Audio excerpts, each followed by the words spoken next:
I never expected to be humiliated at my own sister's engagement party. The lights were warm, the smiles rehearsed, and her voice carried easily when she laughed and said I was just admin at a courthouse. People chuckled. Someone clinked a glass. My chest burned, but I stayed quiet like I always did. Then her fiancé turned toward me, studying my face like he'd seen it somewhere before. "So, what do you actually do?" he asked. I didn't explain. I didn't defend myself. I said one word, and what happened next wasn't loud, dramatic, or messy, but it changed how my family looked at me forever. My name is Verity, and for as long as I can remember, my family has loved neat labels. The kind you can say quickly at dinner, the kind that don't invite follow-up questions. My sister Evelyn was always the impressive one. Ambitious, charismatic, the kind of person who could walk into a room and make it orbit around her. And me, I was the quiet one, the reliable one, the one who worked at the courthouse. That phrase followed me everywhere. Thanksgiving tables, birthday dinners, casual phone calls with relatives who hadn't seen me in years. "So you're still doing admin work?" they'd ask, smiling like they were being kind. I'd nod. "Yeah, still there." And the conversation would move on. What they didn't see was how carefully I'd learned to stay invisible around them. Not because I was ashamed, but because every time I tried to explain, their eyes glazed over. I learned early that my accomplishments made people uncomfortable, especially Evelyn. So I softened my words, rounded the edges, let them believe the smaller version of me because it kept the peace. At home, the pattern never changed. Evelyn talked. Everyone listened.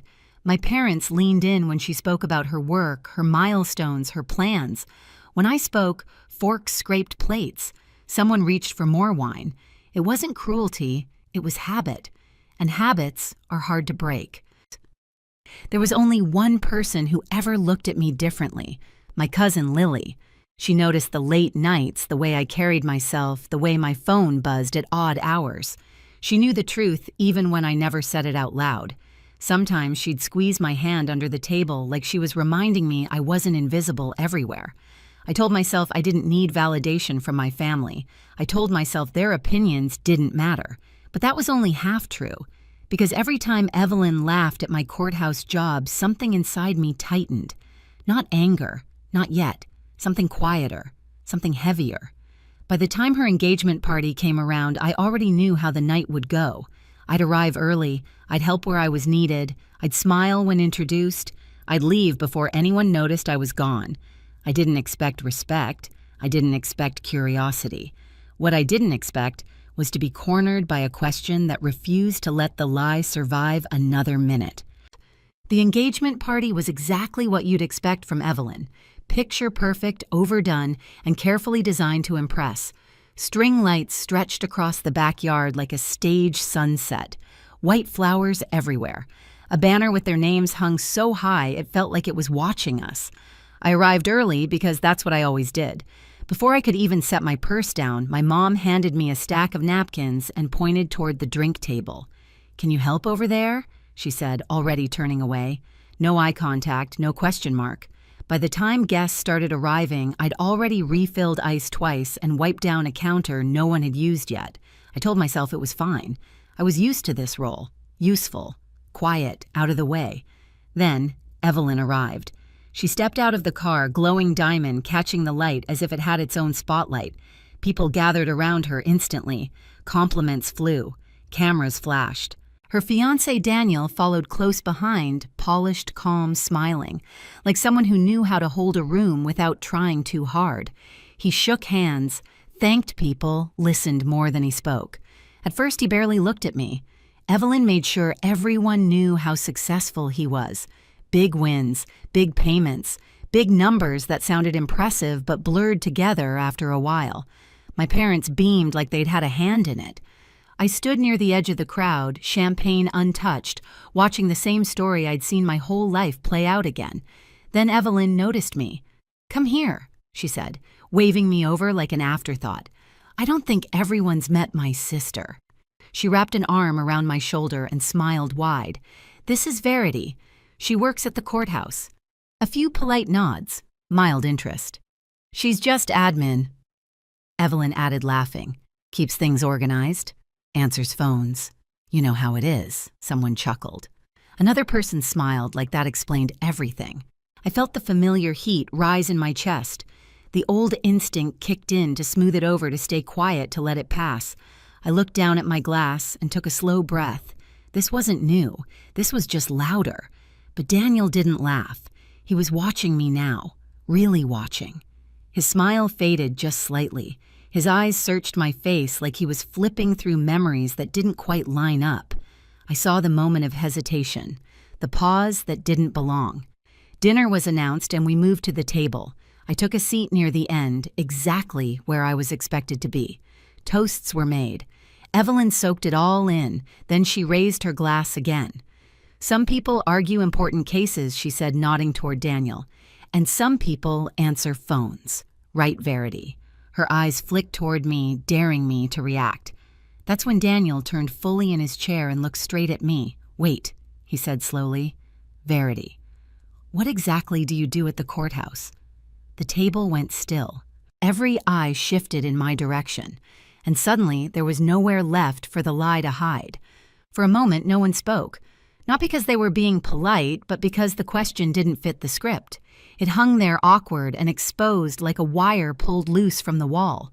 I felt every pair of eyes on me, felt the weight of years pressing into my shoulders. I didn't answer right away. I looked down at my hands resting on the table. One thumb traced the rim of my glass. The wood beneath my fingers was cool, solid, real. I could hear the low hum of the outdoor lights, the faint clatter of dishes from the kitchen. Life continuing even as something quietly cracked open.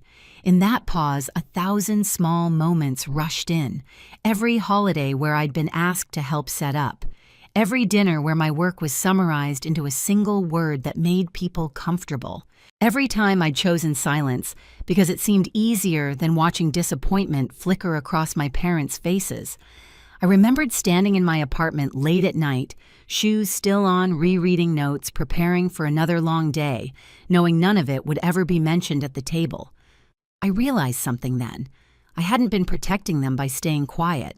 I'd been protecting the version of me they preferred, the smaller one, the one who didn't challenge anyone's pride. Across from me, Evelyn was smiling too hard. Her jaw was tight, eyes sharp, like she could sense the shift even if she didn't understand it yet. My mother stared at her plate. My father reached for his glass and stopped halfway, unsure. Daniel was still watching me, not impatient, not mocking, just waiting. The old instinct told me to soften it, to say something vague, to keep the peace one more time. But another feeling rose up, calm and steady. Not anger, not revenge, clarity. If I spoke now, the truth would land. If I stayed silent, the lie would keep living, and I would keep shrinking to make room for it. I understood then that this wasn't about embarrassing my sister or proving anything to a table full of people who had never really asked. It was about refusing to disappear anymore. I straightened slightly in my chair, set my glass down. The sound was small, but it cut through the quiet. My heartbeat slowed. The fear I'd carried for years loosened its grip just enough. I looked at Daniel first, then at my parents, then finally at Evelyn. And I knew whatever came next, there was no going back to who I'd been before this question. I didn't raise my voice. I didn't smile. I didn't explain. I said one word, judge. It landed softly, almost politely, but the effect was immediate. The air shifted. Not dramatically, no gasps, no shouting, but like someone had turned off the background noise of the world. Conversations died mid-breath. Forks paused halfway to mouths. Even the string lights seemed to hum louder in the sudden quiet. For a second, no one moved. My mother's face drained of color so fast it startled me. Her lips parted, then closed again like she was searching for a sentence she'd never rehearsed. My father blinked hard, his hand tightening around his glass, before setting it down carefully, as if it might shatter if he wasn't gentle.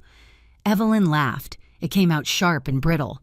"Oh my God," she said, waving a hand. "Very funny." I didn't look at her. I kept my eyes on Daniel. He hadn't laughed. He hadn't moved at all. His expression had changed in a way I recognized instantly. Not confusion, not anger, but recognition finally snapping into place.